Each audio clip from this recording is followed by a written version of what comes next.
What if you could make a heat-seeking missile in Minecraft? Now what exactly do I mean by a heat-seeking missile? Well, ordinarily a heat-seeking missile is a type of proximity missile that will explode when it gets close enough to a person. I'm going to try recreating that in Minecraft. Well, how do I plan to do that, you might ask? Well, it has everything to do with this guy right here. Okay, maybe not this guy in particular, he needs to go. Now, this isn't actually the first time I've used blazes in a flying machine before. A few months ago, I demonstrated this, which is my flying napalm cannon that flies along and carries a bunch of blazes along it, and if you travel in the flying machine in survival mode, the blazes will attempt to attack you, and when they all fire their volley of fire, it'll go all over the ground, causing fires all over the place. But today, I want to use the blaze a little bit differently. As you can see right here, we have a blaze in a minecart that's right inside of a minecart with TNT inside of it. Now, this is actually going to be really useful. The blaze will detect when a player is within 40 blocks, and then when it fires its volley of fireballs, it's going to detonate the TNT minecarts. Okay, apparently it's going to catch me on fire. Let me get a little bit closer. As I was saying, it's going to detonate the TNT minecarts and cause an explosion. Now, if we add more TNT minecarts and more pieces of TNT, we can make that a much, much larger explosion. Now, just to demonstrate this, I've added just a few more explosives to this thing.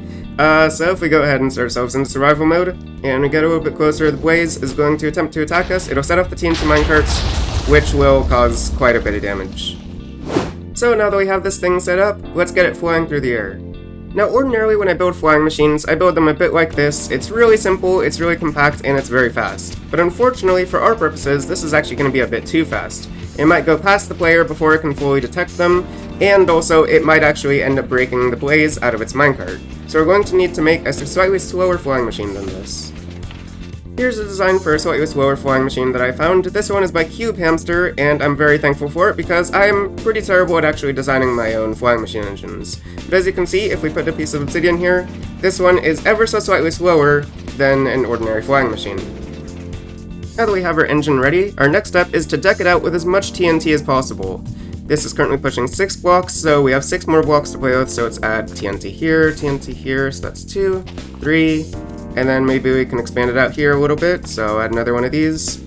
That's 4, 5, and 6. And then this side is also going to be pushing a similar number of blocks, but we need to have a piece of sand right here. So grab that, put TNT right here, and sand right there. And then we'll just go ahead and just spam a little bit of TNT all around here. Oh, and I've set this thing off.